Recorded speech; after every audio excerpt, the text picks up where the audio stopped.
ஒரு விவாத மேடையில ஒரு அம்மா ஒண்ணு சொன்னாங்க. அந்த லென்த்தான டயலாக்க வந்து நான் அடுத்த வீடியோல அத சொல்றேன். ஓகேங்களா? அதுல ஏன்னா அந்த டயலாக் வந்து அது கொஞ்சம் லென்த்தா இருக்கும். அந்த டயலாக் நீங்க கேட்டிருப்பீங்கன்னு நெனைக்கிறேன். அந்த விஷயத்த சொல்லும்போது, ஃபெமினிசம்ல இப்படியும் ஒரு ஃபெமினிசம் இருக்கா? அப்படிங்கன்னு எனக்கே ஒரு நிமிஷம் யோசிக்க வச்சுச்சு. இந்த வீடியோ வந்து ஸ்கிப் பண்ணாம பாருங்க. அப்பதான் நான் என்ன விஷயம் சொல்றேன்னு உங்களுக்கு புரிய வரும். அனைவருக்கும் வணக்கம். நான் உங்கள் அருண் மனோஜ்குமார். நீங்கள் பார்த்துக் கொண்டிருப்பது pack on official YouTube channel. நம்ம சேனலை இதுவரைக்கும் சப்ஸ்கிரைப் பண்ணாதவங்க சப்ஸ்கிரைப் பண்ணிடுங்க. பக்கத்தில் இருக்க பெல் பட்டனை கிளிக் பண்ணிடுங்க.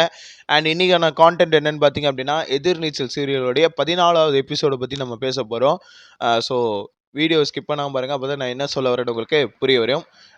லாஸ்ட் வீடியோவில் நம்ம வந்து சொல்லியிருந்தோம். லாஸ்ட்டாக எண்டிங்கில் என்னென்னா பார்த்தீங்க அப்படின்னா, நம்ம கதிர் ஐயாவை பார்க்கறதுக்காக பார்த்தீங்க அப்படின்னா, நம்ம ஆளு ஆடிட்டரும் வக்கீலும் வந்து ஜோடிக்குருவி போல வந்திருந்தாங்க இல்லைங்களா? அதுலேருந்து கான்வர்சேஷன் ஸ்டார்ட் ஆகுது. சொத்து விவகாரத்தை பற்றி பேசிகிட்டு இருக்கிறப்ப அப்படியே அடுத்த சீனில் இது வருது.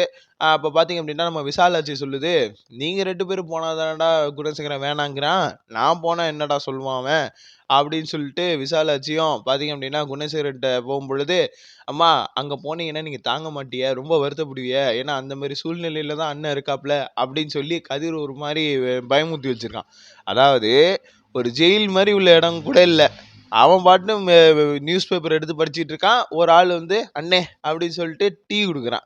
அந்த மாதிரி ஜெயிலில் ஒரு செல்வாக்கு வச்சிருக்க குணசேகரன் ஐயாவை பார்க்கறதுக்கு விசாலாட்சிக்கு பார்த்தீங்க அப்படின்னா மனசு கஷ்டமாகும் அப்படின்னு சொல்லி நம்ம ஆளு சமாளிக்கிறப்ப பார்த்தீங்க அப்படின்னா, இது வில்லனிசத்தோட உச்சமா இருக்கடா அப்படிங்கிற மாதிரி இருக்கு. ஓகேங்களா? அதே சமயத்தில் கதிர் ஐயா வந்து பார்த்தீங்க அப்படின்னா நந்தினிக்கு ரொம்ப சப்போர்ட்டிவாக பேசுகிறாப்புல. மேபி அது கூட ஏதாவது ஒரு சூட்சமும் இருக்கலாம் அப்படிங்கிற மாதிரி எனக்கு தோணுது. சரி, அப்படியே போக நம்ம விசாலாட்சி வந்து கோ வித் ஃப்ளோவில் ஒரு வார்த்தை சொல்லுது. இந்த மாதிரி என்னன்னா, அந்த இது ஆடிட்டர்னா அந்த பேப்பர்ஸ் எல்லாம் பார்க்கணும் இல்லைங்களா? அது வந்து கதிரோட ரூமில் பார்த்தா பார்க்கலாம் அப்படின்னு பார்த்தா நந்தினி வந்து அலோவ் பண்ணல. ஸோ என்ன பண்ணுறாங்க, உங்கள் பெரியவர் இருக்கிற ரூம்லேயே போடுங்க அப்படின்னு சொல்லி பார்த்தாக்க அங்கே ஜனனியும் சக்தியும் தங்கியிருக்காங்க. ஸோ ஜனனியும் சக்தி வந்து வெளியில் வேற ரூமுக்கு ஷிஃப்ட் பண்ண வைக்கிறாங்க. அப்போ நம்ம விசாலாட்சி வந்து கேஷுவலாக ஒன்று சொல்லுது, இந்த மாதிரி உனக்கு என்ன குழந்தையா குட்டியா, உனக்கு என்னடி இவ்வளோ பெரிய ரூமு, நீ ஏதாவது வெளியிலன்னா மேலே கூட தங்கிக்கடி அப்படிங்கிற மாதிரி நம்ம ஆளு கொஞ்சம் இதாக பேசுகிறாப்புல. ஜனனி ரொம்ப ஹர்ட் ஆகுது. அப்புறம் கிச்சனில் உட்காந்து ஒப்பாரி வச்சுன்னுக்குது. அப்படியே பார்த்தீங்கன்னா எல்லாம் சமாதானப்படுத்துகிறாங்க. சமாதானப்படுத்திட்டு இருக்கும்போது அடுத்த சீனில் பார்த்தீங்க அப்படின்னா சக்தி வந்து ரொம்ப வருத்தப்படுறாப்புல. அப்போ இவங்களுக்குள்ளே இருக்கிற இந்த ப்ரைவசி டாக்ஸ் ஒன்று இருந்துச்சு. ஓகேங்களா? அதை பற்றிலாம் நான் எக்ஸ்பிளைன் பண்ண விரும்பல. பட் அது அப்படியே நம்ம சீனை கடந்துருவோம். அப்படி போகும்பொழுது பார்த்திங்க அப்படின்னா, அப்படியே பார்த்திங்கன்னா நல்ல ஒரு ரொமான்ஸ் காட்சி ஒன்று வச்சுருந்தாங்க. அப்படியே கட் பண்ணாக்க திரும்பியும் அதே ஆடிட்டரும் வக்கீலும் உள்ளே வராங்க. அந்த பேப்பர் இதை வச்சு இது பண்ணுறாங்க.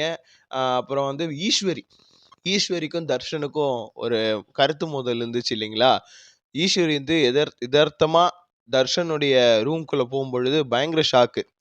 அவன் என்னன்னா ஜோக்கரோட ஃபேஸு, ஐ லவ் மணி, அப்புறம் வேற என்ன பெர்முடாஸ் ட்ரையாங்கிள் இது எல்லாத்தையும் பார்த்தீங்க அப்படின்னா தலைவன் வந்து அங்கங்கே ஆங்காங்கே செவுத்துல இது பண்ணியிருக்காப்புல. நம்ம ரூம் மாதிரி நம்ம பாய்ஸ் ஹாஸ்டல் ரூமில் எப்படி இருக்கும், ஃபேண்ட் ஒரு பக்கம் இருக்கும், சட்டை ஒரு பக்கம் இருக்கும். அதாவது போட்ட சட்டையே திரும்ப போடுறதா இருக்கட்டும், அந்த மாதிரி ஒரு இன்ப்ராப்பரான ஒரு பாய்ஸ் ஹாஸ்டல் எப்படி இருக்குமோ அதே மாதிரி தர்ஷனுடைய ரூமும் இருக்குது. லிட்ரலி என்ன பார்க்குற மாதிரி தான் தோணுது. தர்ஷனை பார்க்கும்போது லிட்ரலி என்ன பார்க்குற மாதிரி தான் இருக்குது. அந்த மாதிரி பார்த்தீங்க அப்படின்னா ரூம் வந்து அவ்வளோ சுத்தமாக வச்சுருக்காப்புல. அதை பார்க்கும்போது ஈஸ்வரிக்கு ஒன்றும் புரியலை.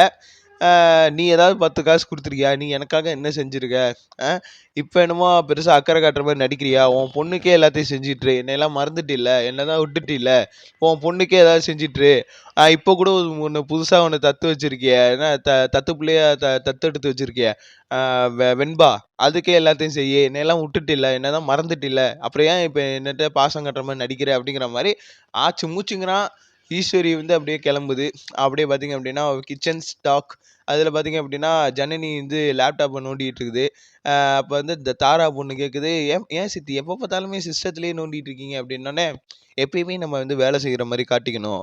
ஏன்னா அப்போ தான் நம்ம ரொம்ப ஆக்டிவாகவும் அட்டென்டிவாகவும் இருப்போம் அப்படிங்கிற மாதிரி ஜனனி சொல்ல, ஜனனி வந்து ஆக்சுவலாக இந்த சீசனில் கொஞ்சம் கேமியோ ரோல் வச்சுருக்காங்க. போன சீசனில் கூட கொஞ்சம் ஹீரோயின் மெட்டீரியல் மாதிரி தெரிஞ்சிச்சு.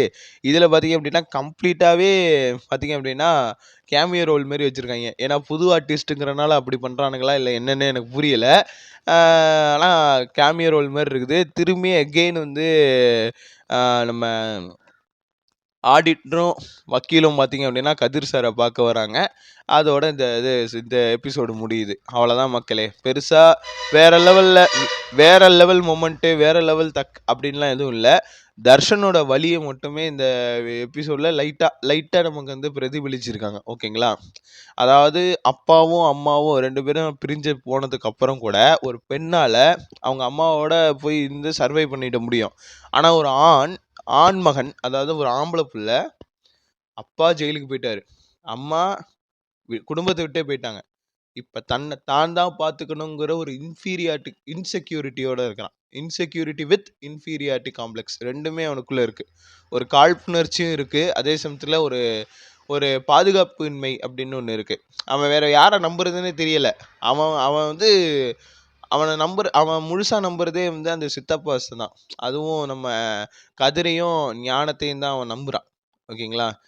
சித்திகள் கூட அவனுக்கு சரியான சப்போர்ட் இல்லை. இல்லைன்னா ஏன் தர்ஷன் வந்து இப்படி அவன் பைத்தியம் மாதிரி சுற்றிட்டு இருக்கிறான் சொல்லுங்கள். சித்திகளும் பார்த்திங்க அப்படின்னா ஆண்டர்பிரினர்ஷிப்னு பண்ணுறாங்க. 2வது தர்ஷனுக்கு வந்து அவங்க செய்யணுங்கிற அவசியமே இல்லை. இவ்வளோத்துக்கு மேலே 4 மருமகளும் ஒரு குடும்பத்தில் ஒற்றுமையாக இருக்கிறாங்க.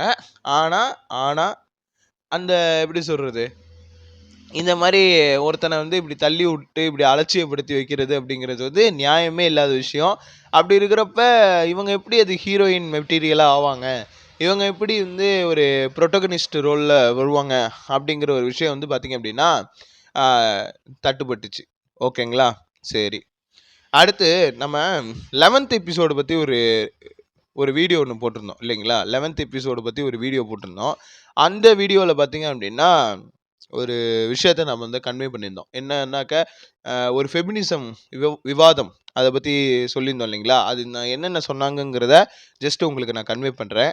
பாதுகாப்பு, அதாவது சுதந்திரங்கிறது வந்து பாதுகாப்பை உறுதி செய்யக்கூடிய விஷயம். ஓகேங்களா?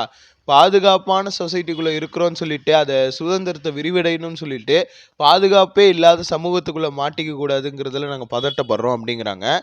அண்ட் லிவிங் ரிலேஷன்ஷிப்பு, அப்புறம் வேறு என்னென்ன இந்த மாதிரியெல்லாம் சில அதாவது முறையாக கல்யாணம் ஆகாமல் இந்த மாதிரி லிவிங்கில் இருக்கிறப்ப பிறக்கப்படுற குழந்தைக்கு பார்த்திங்க அப்படின்னா இல்லெஜிமினேட் சைல்டுன்னு சொல்லுவாங்க.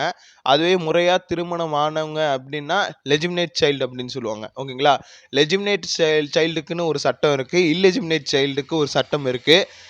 அதில் லெஜிமினேட் சைல்டுடைய சட்டத்துக்காக போராடணும். என்னுடைய மகனுக்கோ இல்லை என்னுடைய மகளுக்கோ லெஜிமினேட் சைல்டுக்கான சட்டம் கிடைக்கணும் அப்படிங்கிறதுக்காக தான் நாங்கள் அது கிடைக்காம இருக்கக்கூடாதுங்கிறதுல நாங்கள் பதட்டம் அடைக்கிறோம் அப்படிங்கிற மாதிரி அவங்க சொல்லியிருப்பாங்க. அதுக்கப்புறம் வந்து பார்த்திங்க அப்படின்னா ஆணுக்கு நிகராக சமமாக இருக்கிறதுல உங்கள் பெண்மையை விட்டுறாதீங்க, உங்கள் பெண்மையை வந்து இழந்துருவீங்களோ அப்படின்னு சொல்லி நாங்கள் பதட்டப்படுறோம் அப்படிங்கிற மாதிரி சொல்லியிருப்பாங்க. அதேமாதிரி தாய்ங்கிற அழகான உறவை வந்து உடைச்சிருவாங்களோ அப்படின்னு சொல்லி அவங்க பதட்டப்படுறாங்க அப்படிங்கிற மாதிரி ஒரு ஃபெமினிசம் டாக் இருந்துச்சு கைஸ். அதே விஷயத்த தான் இங்கே நடக்குது. ஈஸ்வரி விஷயத்தில் அதான் நடக்குது. ஓகேங்களா? தர்ஷினிக்கு முன்னுரிமை கொடுக்க தெரிஞ்ச ஈஸ்வரிக்கு ஏன் தர்ஷனுக்கு முன்னுரிமை கொடுக்காம விட்டுட்டாங்க அப்படிங்கிறதுல ஒரு கேள்விகள் இருக்குது. ஓகேங்களா? அவங்க சொல்லுவாங்க, உன் வயசுக்கு இருக்கிற பாயிண்ட் ஆஃப் வியூலேருந்து பேசுகிறேன், நான் என்னோட வயசுல இருக்கிற பாயிண்ட் ஆஃப் வியூலேருந்து பேசுகிறேன் அப்படிங்கிற மாதிரி சொல்லுவாங்க.